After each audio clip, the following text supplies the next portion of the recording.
Hi viewers, today we've got such an exciting topic which really affects our day-to-day living. I think it's so pronounced in this present day, our mental health. It's something that we now have to really focus on. It's something that we really have to work on. It's something that we need to have more information about. And joining me today is Dr. Emma. She holds a PhD in public health, and she works as a programs director at One-to-One Africa, which is a community health organization. I don't know, I'm just gonna hand it to her so that she can give us a little bit more of what she does. Over to you, Dr. Thank you, Pastor E. Okay, like you said, I'm a programs director at One-to-One Africa, which is a community health organization providing healthcare services in last mile communities, mostly rural communities across South Africa. Okay, and our specialization is also maternal and child health. Oh, that's very interesting. So, do you go to these communities? What do you do? Wow, we have a lot of programs, so we are rooted in the communities. So we actually provide door-to-door healthcare services. We work with community health workers and mentor mothers.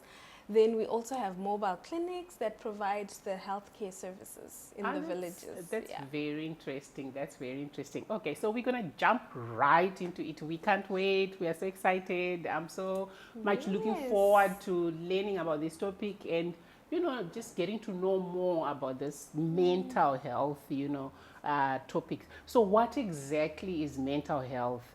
And why is it important for women? I do realize that we do have male audience, but Vessels of Honor being a women's ministry, we might focus on women. But I'm assuming it would be one and the same thing for men as well. Or you would differentiate, which areas really affect women more. But so just to start with, so that we are clear, what is mental health and how important is it to women? Thank you, Pastor E. And thank you for also having me here to talk about this very important topic, which sadly is not talked about enough times. Exactly. Yeah, so really mental health is actually, it's a state of your psychological, social, and emotional well-being. So essentially, it's the state of your heart, your emotions, and your mind. That's really what mental health is. So it's what informs what we do, what we say, how we act, and how we feel. So essentially, that's what mental health is in a summary. Okay. And how important is it to women?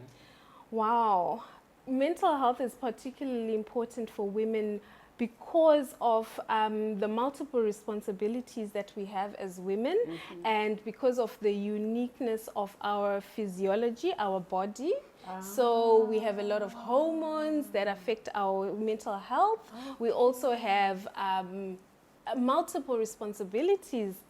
We have societal expectations, so it is particularly important that we understand our mental well-being and we take care of ourselves as well as women. Yes. Wow, that's very interesting. So what are some of the common challenges that women face regarding their mental health? Wow, I could actually say as women, we face a lot. I mean, each and every woman, at some point in our lives, we have experienced some type of mental health concern or challenge. So this includes anxiety, stress from juggling the multiple responsibilities. It's usually work, your career, your parenting, relationships, all of those responsibilities. That there's stress included there. Then we also have burnout. Burnout is very real because, like I said, the multiple responsibilities that you have, there's a high risk that you get burnout. So we do experience that. So I don't want to assume we know what burnout is. How do I know I'm heading there, you know, or I'm burned out? Ooh, okay. Burnout is essentially when you are, if you're a battery, when your battery or your phone is at 0%. Zero, not even or 5%. Even 5%, then you know you are there. When you're already at 30%, 20%, that's already so getting what are burnout. some of the signs that tell me I'm running on 30? What are some of the signs that you can say are obvious, you know, or that I can pick up? Because sometimes I can just think that I've just really had a long day, you know, it's just a long day, or it's a season, or if it's work, then it's peak season. I know I've got peak seasons, you know, in my text field. So I'll just assume that, you know, after the tech season, it's going to be fine. So how do I know that no, this is not just like a tech season? I'm there, I'm burning out. Yeah. So essentially, burnout is when, you know, it's normal to be exhausted. It's normal to feel tired and to have a busy day. That's part of our lives. Yes. But when it becomes an everyday situation where you are constantly exhausted, you're not recharging, you're being drained constantly, and there's no recharge, and you start feeling exhausted all the time, even in the morning. When you wake up and you feel exhausted, or you actually feel like, I can't get out of bed. That's another sign of being burnt out. When you actually feel you've lost energy, appetite for your food, that's also one of the signs of burnout. You've lost interest in some of the things that you used to do. Even when you do have the free time, not so exciting. They're not exciting anymore. Those are some of the signs that you're starting to get burnt out, you know. When you're constantly working, constantly giving, you know, that's then you're starting to experience some burnout. But also linked to burnout, some of the other things are, we also experience depression. There's also depression. That's a mental health challenge that a lot of women experience. So we have, for example, postpartum depression. Which happens usually just after labor, after delivering a baby. And this is mostly due to hormonal changes, as well as the change in the lifestyle with the coming in of a new child. So the issues and challenges that you experience are quite similar. The burnout, the symptoms of burnout, the symptoms of depression, they also tend to be similar. They're very interrelated. So mental health challenges are often interrelated. So, for example, when you feel tired, always tired, sometimes it could also be depression. When you don't want to get out of bed, it could also be depression. When you feel irritable, because that's another symptom. When you're always irritable, you're very snappy, very short. Sometimes, you know, sometimes it's just that you're under pressure, which is normal, which is understandable. But if it becomes an everyday thing, check worried. yourself. That is everything okay? Yes. So you spoke about recharging. How do we? Okay. So is it like, is recharging let's say the first thing to do? Or do I then feel, you know, I'm getting depressed, I'm feeling burnout? Do I now go on meds?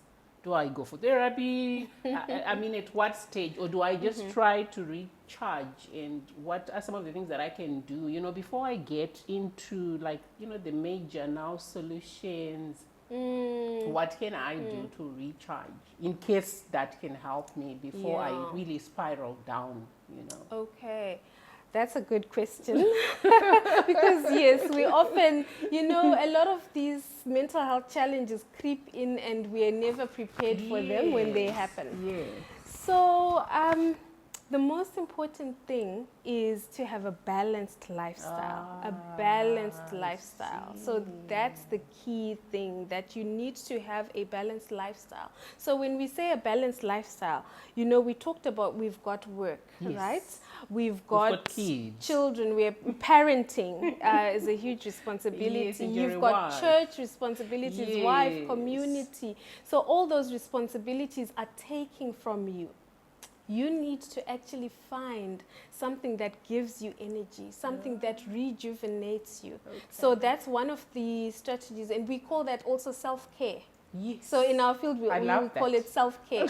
And we have a saying that says self-care is not selfish. It's really about you. You are love giving that. so much in so many areas, Wow. especially as women. Exactly. Right? Exactly. But then remember, you can't give from an empty cup, oh, right? you can't. That is so true. You need to refill. You need to Yes. recharge. So that's when you need to take care of yourself. You need to be able to know when to step away and actually say, this is getting a bit too much for me. I need time to recharge. I need time to just go out, go for a massage, go for a walk. It's not selfish, ladies. You heard her say yes. self-care is not Go for a treatment, facial treatment, do your Yes, hair, it your nails. rejuvenates you. Yes, whatever feels, and we're different as well. And Yes. it doesn't always have to cost money. Go for a walk. We live in Cape Town. The beach Yes, is you free. can Go for a walk. along the Yes, exercise. Very Yes. important. So that's a very, very important thing when it comes to mental health. Wow. So mental health and physical health are very interlinked. Wow. So exercise is Very key. important. So the gym Yeah. is not it's not a nice to do thing. It is actually very important. It is for us women, the gym, exercising, staying fit. Why? Because when you exercise your body, you release endorphins. Endorphins are the good hormones. They boost your mood, your morale. Oh, wow. Yes. Exactly. So they actually do something to your brain, to your mind. Wow. They stimulate you. So it's so important that you do that. You exercise and you stay active. But linked to that, still under physical health, eat well. Wow. Eat well. Good nutrition. Like I said, mental health and physical health are They are very interlinked. interrelated. Yes. I can So see what that. you eat also affects your mental well-being. So for example, which is another topic, I guess, for another day, eating, very critical. Because, for example, the sugars, you know, when you eat a lot of junk food, you get an energy high and then you it's slump. like a drug. It's like a drug, Oh, yes. now when you're down, then you feel depressed. You start and- feeling depressed, you start feeling angry, irritable, And then you have start craving addictions, for the cakes you have again. cravings, yes, you know, you get irritable with people, you know, so eating well also. But there's something also very important when we talk about mental health, which we also take for granted. In our field, we call it resilience. Okay. So resilience, essentially, it just means your ability to bounce back from a situation, you know, from a tragedy or a trauma. That's resilience. Yes. That is so, so important. So we need to build resilience, Wow. build your emotional resilience, your mental health resilience. Wow. How do you do That this? yes. So life happens. It's rough out there. Yes, It's it rough out is. there. Life really, really happens. We lose loved ones. There are things that happen. You have a You have a diagnosis, heartbreak. a You lose a heartbreak. You know, boyfriend. you go through a divorce unexpectedly. Yes. There's cancer diagnoses Disease, that happen in the yes. family, in Yeah. families every day, right? Exactly. So you need to be prepared when these things, for these things, so that when it happens, you are able to stand. So you need to actually identify what is it what gives me energy, like I said. You need to identify, how do I cope from work stress? How do I manage? You need to build those things. You need to have activities in your life where you're able to constantly say, you know what, when I need time out, this is what I do. This is what I do. Yes, and each person has their own coping strategy. Yes. Some people go to the beach, some people pray, go into prayer. Yeah. You know, people cope differently. People engage in different activities. That is so important. Yeah. That you always need to build your emotional physique so that when those things happen, you need to be able to do that. And another way we do that when you, as part of building resilience, is the social networks. Wow. Surround yourself with good people. Yes. Surround yourself. Join vessels of honor. We are good people. Like she spoke about, you know, find time for yourself, you know. Hang around other women. It's just a way of getting out of your busy schedule. So don't always say, you know, I'm busy. I can't do that. It's wasting time. It's not wasting time. It's good for your mental health. It is indeed. Yeah. So those are very critical. And the other thing which I'm also learning is setting boundaries. Setting boundaries. I was going to talk to you about, so we need to have the power to say no. Oh, yes. Ooh, we're not very good at that. Oh, no. I know, especially as women. We're there for everyone. Yeah. Yeah, even when we are bailing out. And so we never say no to anyone or to anything. More responsibility, yes, I can do it. Sometimes you put too much responsibility on yourself. Now you are now a superwoman, but who's really struggling. Yes. Yeah. And I also think society has also created this image of super moms, you know? Yes. And we try to live up to these, you know, perceptions of, is you know, so a mom true. who can do it, or, Yes. you know, whose house is sparkling clean. Exactly. You know? They don't even want to share their responsibilities. Some of them, even when their husband offers help, no. Then they feel maybe I'm not adequate. Does he think I can't do it? I'm the mom. I'm the wife. I'm supposed to be doing everything. But then it will affect your mental health. Learn to set those boundaries and actually say, there's work. You know, I'm learning, like I said, I work from home. So I'm learning. So you need to have boundaries where it's work. I've started also having a work phone and a home phone. You learn to switch off when it's, you know. That is so true. Yes. So Stick that to your working hours. Yeah, I also Yes. work from home, so I totally understand what you're saying. But I've also, when I started working from home, that was the first thing that I mastered. I told myself, because I'm a mom, so it was really like an indirect demand that I tell myself that I work from 8 until 4:30. That's it. Because after 4:30, then I must prepare meals anyway. So yes, you'll find those clients who wanna call you like around 6, or not even clients, some work colleagues, because they haven't been doing their work during the day. Now they want to get in touch with me, say, can you quickly just send me this? So I had to set boundaries right from the beginning that I can only do it first thing tomorrow morning. I can't do it now. Well done to you. I'm struggling with that, I must admit. I am. And linked to that is also learning to recognize toxic environments. Oh, wow. Learning to recognize toxic environments. That I'm sure really does affect our mental health. It does. A That lot really of, does. if you find a lot of women who are going through a lot of depression, anxiety, panic attacks, it's because of toxic environments. Wow. You need to learn to train yourself to identify toxic environments. So maybe on that, I think that's going to be a topic on its own. Yes. You can come back for that one, because we need to know what are toxic environments. How do we deal with them? Is it just environments, or it could even be relationships? Yes. And you know, they will definitely affect our mental health. Indeed. So yeah, Indeed. you can touch on it, but I'm sure it'll be very nice if we now just have a topic on its own regarding that. Yeah. No, that one is it's very important, because I think a lot of the challenges are because of those toxic environments. Exactly. We we have environments and energy draining relationships. We call them energy vampires.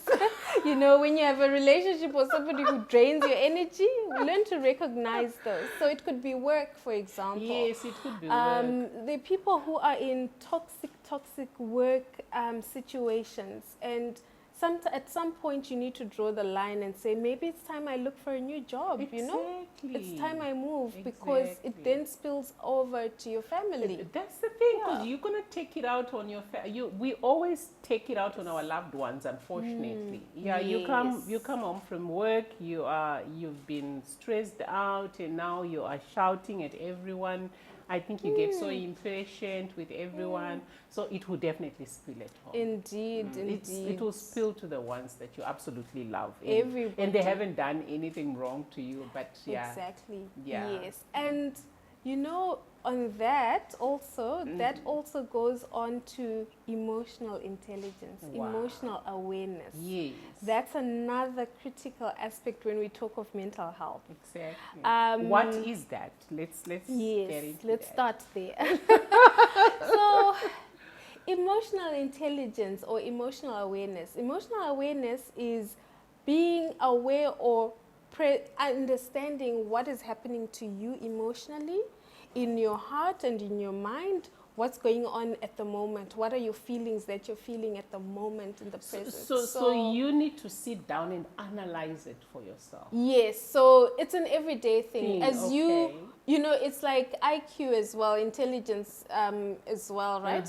With emotional, you need to be in your work every day in your life. You need to be able to assess, what is my current state of emotional being right now? Am I going through something at home that may affect my colleagues at work? Because you don't want to be snapping at people at work. You don't want to be saying the wrong things to people. Or take it out on clients. On you know, difficult destroy clients. things. Exactly. So you need to be guarded. You need to be able to understand the situation where you're at. Okay. So, for example, for myself, I would know that at this point I'm under a lot of pressure because I've got reports, I've got deadlines. I will deliberately choose not to engage with say if it's a staff member, if it's somebody who has done something, you know, that I need to counsel and sit somebody down. But because I'm under so much pressure, I'm probably irritable. Exactly. Then I realize I could actually do more harm than build this person and correct this person. So I actually say, let me sleep on it. Tomorrow, I think I'll be in a better space. We'll address this first thing tomorrow morning. You know, so you need to know yourself, where you are. You don't want to be snapping. You know, you don't want to be snapping on camera. You don't want to. You know, exactly. Or so breaking things, like you say, throwing tantrums at work. You know, yes, and that's the thing. I think we need to build each other as women around that, because a lot of the issues you hear at work, the cat fights, you know, when people say there's too much estrogen in this room, you know, I don't want to work with women. Some people it's because of some of those things. Exactly. Yes, so we do need to build each other around how do we develop emotional intelligence. That's very important. Okay. So what I think you've touched on it, but maybe you could go in depth with it. So what are some of the common mental health challenges that women face? Okay. Or as women. Yeah. Okay, so I will just let's start by saying we need to differentiate between mental well-being and mental disorders or mental illness. There's often a blurry line and people don't understand, and there's a lot of stigma around mental health. This is why people don't talk about mental health. So mental well-being. I think growing up, the way that I understood mental health was someone who's lost it. You know, they're now living in the streets. They don't bath. So that was all we knew. Yes. We didn't know there were levels. I'm Yes, sure that's they're another different, level. yes. So sometimes, yes, you are there, but you're just on a level that you think it's normal, but it's That's showing a disorder. Yes, that's the disorder side, and then there's just the well-being side, Okay, which so you affects can everyone. differentiate that for us. So yeah, so mental well-being is, like we said, it's just a state of being. It's a state of being in good emotional, psychological, and social states. Wow. That is well-being. Wow. So it's like health. You have good health, poor health. So Yes. mental health, you have good mental health and poor mental health. So you can actually say, my mental health at the moment, things are not okay. Yeah. Right? That just means maybe you're anxious about something. It means Yes, or maybe you're you're stressing stressed about something. That's mental health and mental well-being, right? Okay.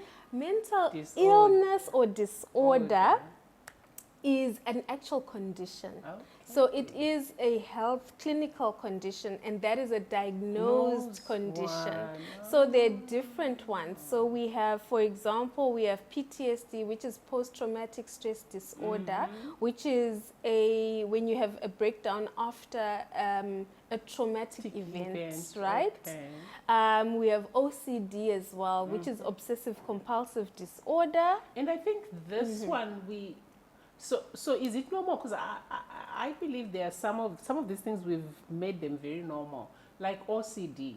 I've heard a lot of people who tell me that they will check if the stove is off like 5 times before they leave a room. They think it's normal, and I'm thinking no. It doesn't sound right to me. It says I will check. The other lady was saying, you know, how she checks if the door is locked. So even if when somebody tells them that we've locked the door, she will still check it. So, but I think people will just say, you know, that's just what I do. Is that a normal thing? Do you need help? If you need help, how do you go about it? Yeah. Okay, so there's so many different mental health or mental illness disorders, right? Or conditions. So it differs. Some are very, like OCD, you know, there's panic disorders as well. There's anxiety disorders. So there's so many different types of mental disorders. And then within those, there's a spectrum. Yes. So mental health disorders have a spectrum of severity. So some are very mild, some are extreme. Yes. Okay. So and all of them really are manageable. They're all manageable. Okay. Whether it's treatment, medication, different ways. There are different ways of managing them. Some is mindfulness, like I was saying, the self-care. So, you know, for example, people who experience panic attacks. That one is quite a popular one. You know, there are people who have, you know, who just panic, you know. But clinical, I'm speaking clinically, but I think spiritually it's another story. It is.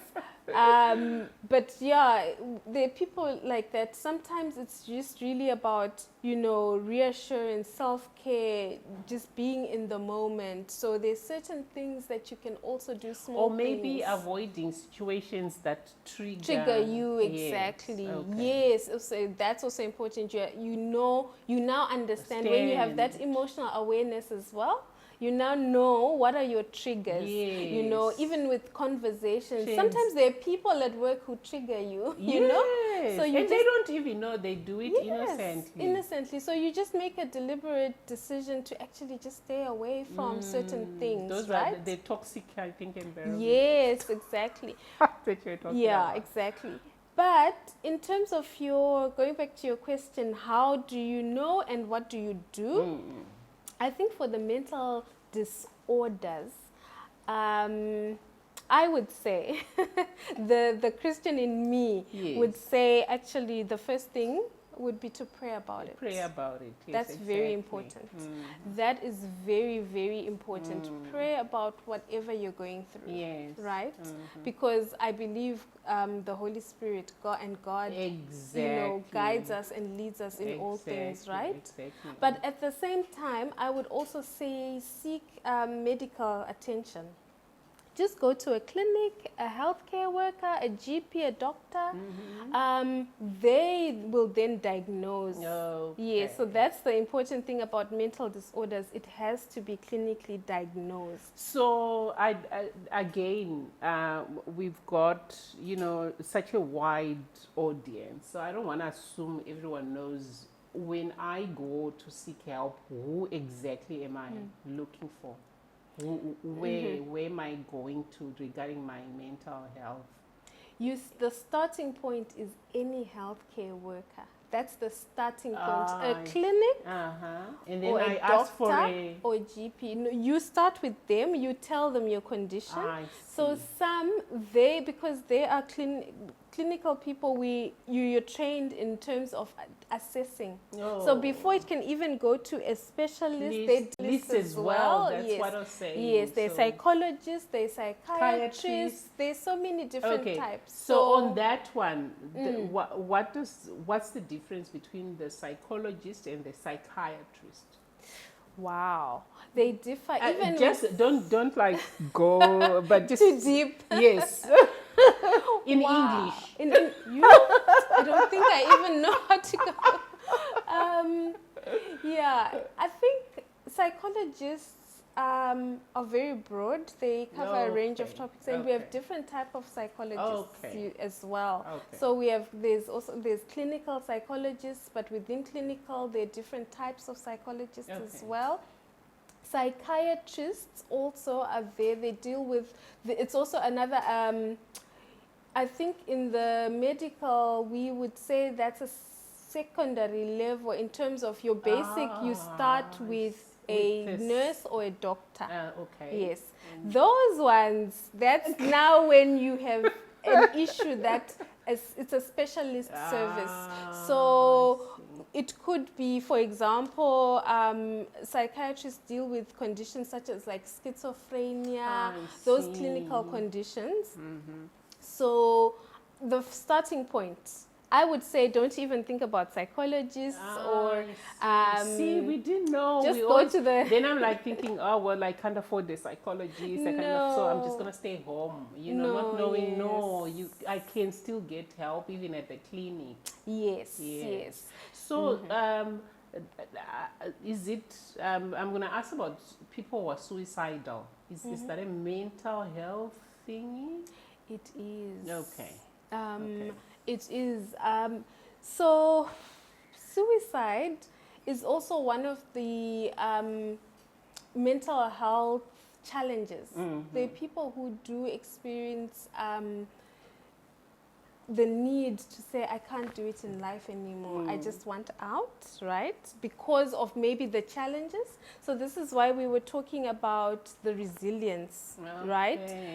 Life happens. Like we were saying, it's rough out there. And it happens to everyone. It happens, yes. But anyway, spiritually, then the enemy just attacks you and says, no, it's only happening to you. Everyone else is fine. It's you. You've got a problem. But I might be dealing with even a bigger issue than your one, but just because I'm probably grounded in, the grace of God. Obviously. Exactly. But then the enemy makes you feel like, there's no help, there's no hope. This is it. It's the so end you of need the to road. end your life. Yes, so it does happen.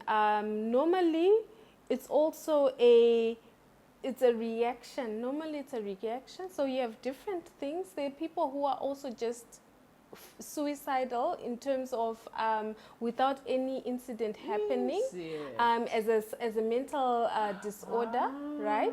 But you also have people who are choosing to take suicide as the way out because life has become too hard. They've experienced a lot of things. So this is trauma.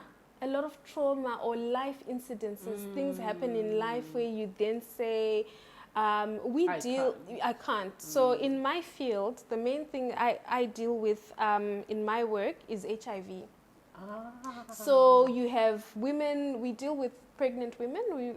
So we often have pregnant women who are then diagnosed with HIV. It's often at that stage, then people think, I'm dead. Yes, then they, that why me, you know? And they think this is the end of the road. Suicide is the way out. I thought we were past that. But You'll I suppose be it's new surprised. to each When it and happens every, to you, it's when new. it's personal, Yes, it's different yes, from just it's reading different. about it. Yeah. Exactly, I It hear is. So trying to cope, even dealing with diagnoses like cancer. I mean, cancer goes into remission. You know, but people don't understand that sometimes, and sometimes people also start overthinking things as well. That's So true. so this is where we were talking about some of the coping strategies.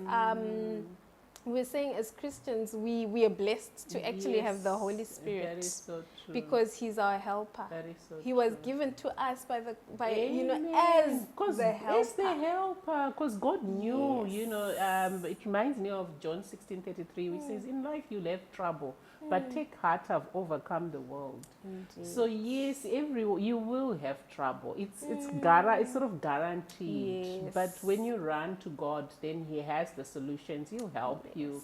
You know, sometimes I think we look at for the solutions, you know, in the wrong places. Yes. Yes. Otherwise, God loves you. Even when you feel nobody loves you, Yeah. God even loves you more. You know. Indeed. So I think that how you're grounded, you know, in your spiritual life will help you cope with a lot of mental health issues. A lot of And then them. there's one statement that I've heard, but I just want to find out that, you know, is it true? Where they say, okay, so it's going to be in two parts. This question, it's about suicide. So they say anyone who's threatened that they're going to kill themselves, you need to take them serious, even if they've said it once. Yes. But then what do we do? How do we help them? So there are different avenues for us in South Africa. So we do have a lot of helplines. I think that's one of the key things you can do, the easiest, the most immediate. Yes. We have, for example, SADAG, which is South Africa Depression and Anxiety Group. You can actually call SADAG. They do have a toll-free number. They can actually counsel and support. That's nice. So you can actually call them. They can actually refer people to like a physical center or somewhere where they can get actual support.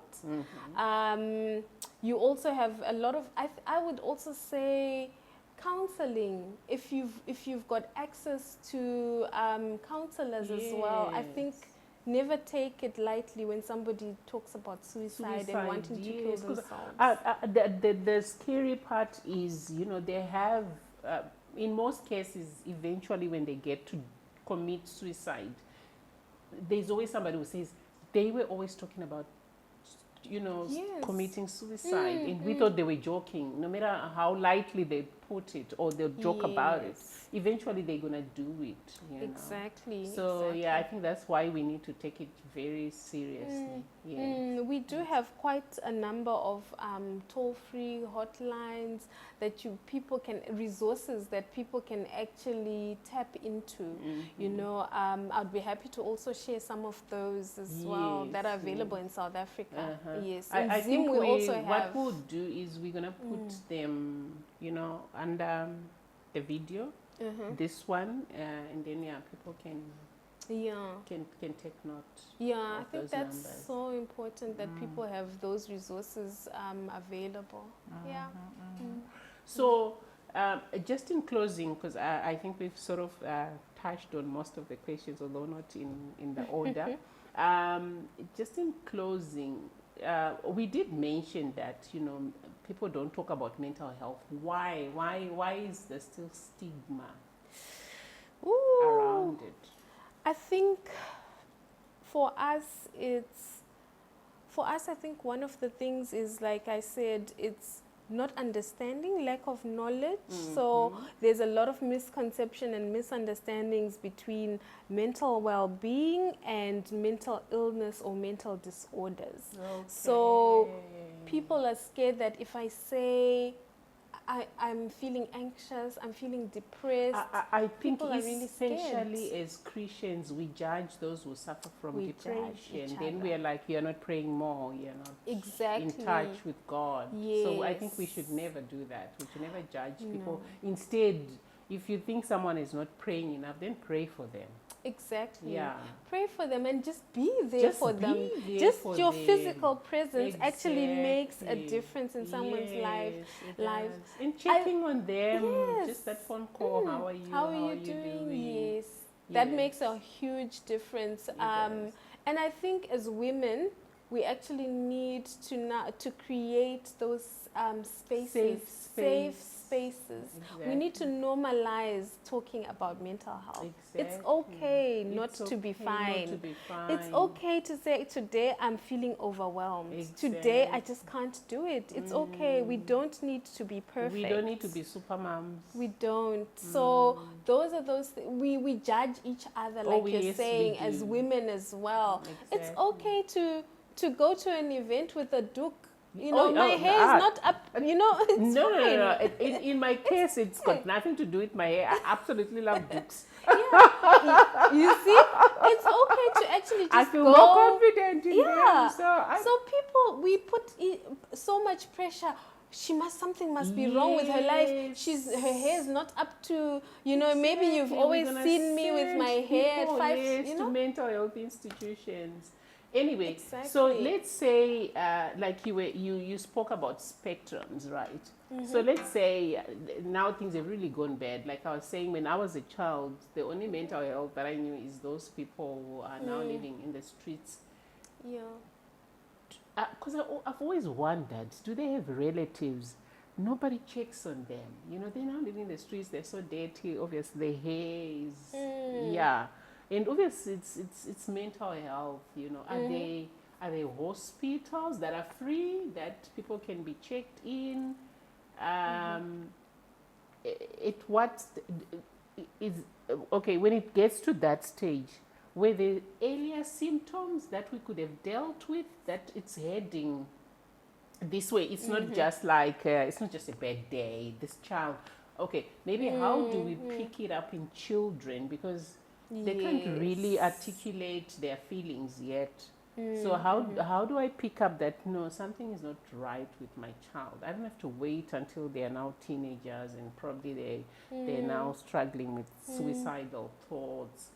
Of course, I mean, bottom line is when you are prayerful, again, the Holy Spirit will tell you these things. And Yes. you'll pray about it. But let's say somebody is not there spiritually yet. Are there symptoms that we can pick up that, no, this is not normal, maybe in a child?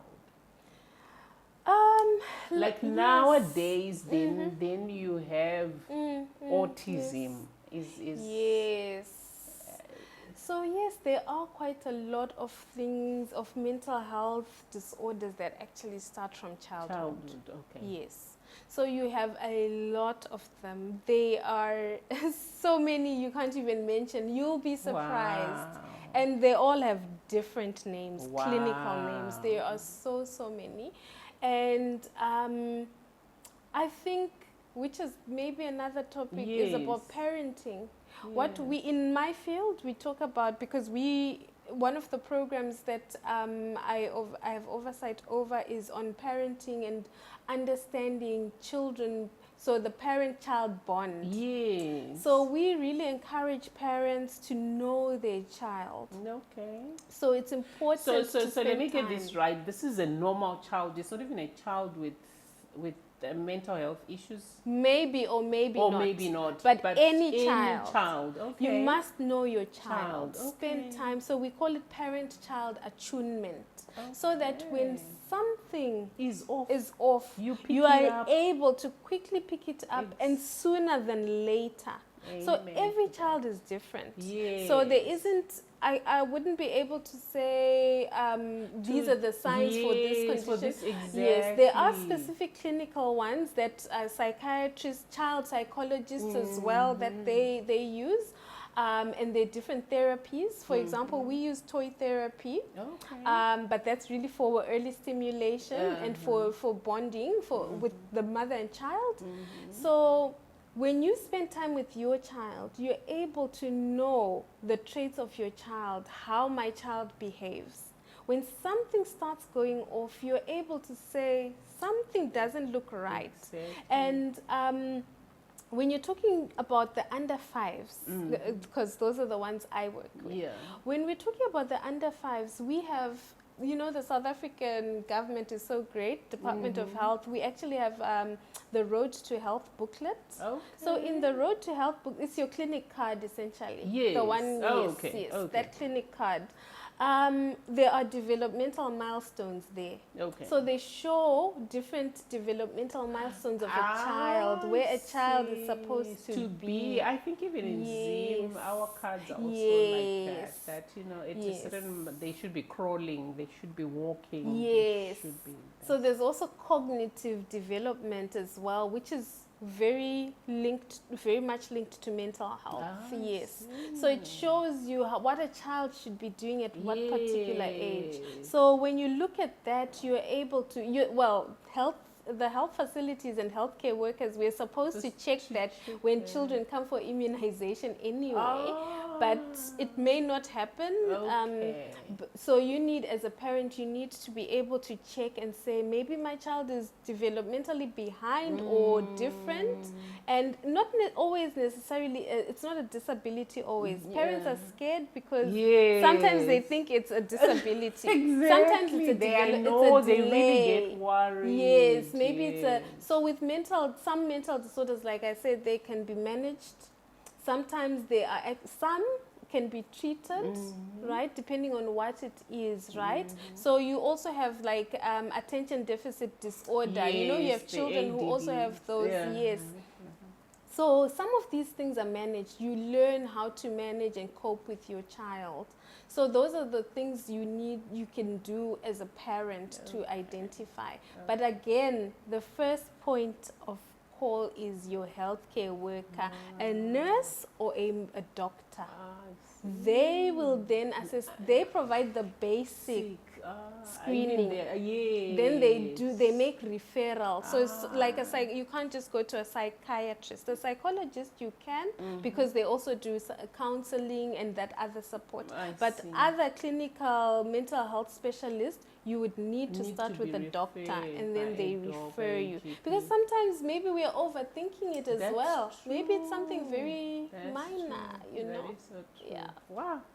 This has been so informative, and we've really learned a lot. And I know it's the first time that we're having Dr. Emma, but we're going to be calling her back so that she can, give us more information on other things, that she specializes in.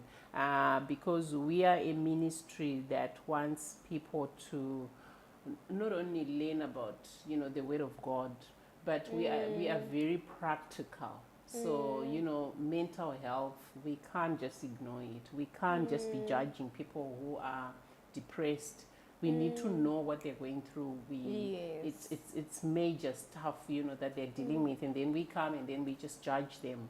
So it's also an awareness in a way in how we can support each other. So again, your mental well-being.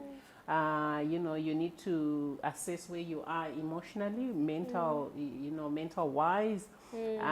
So yeah, these things we learn, and we want you to implement them in your lives, and let's support each other as women. Let's be informed. An informed person is always a better person to deal with than one who's totally uninformed and is busy judging and saying the wrong things. So yes, let's take care of our mental health. Thank you so much for joining us, and it's been awesome. Thank you. Thank you for having me. It's a Thank you. pleasure. Crazy.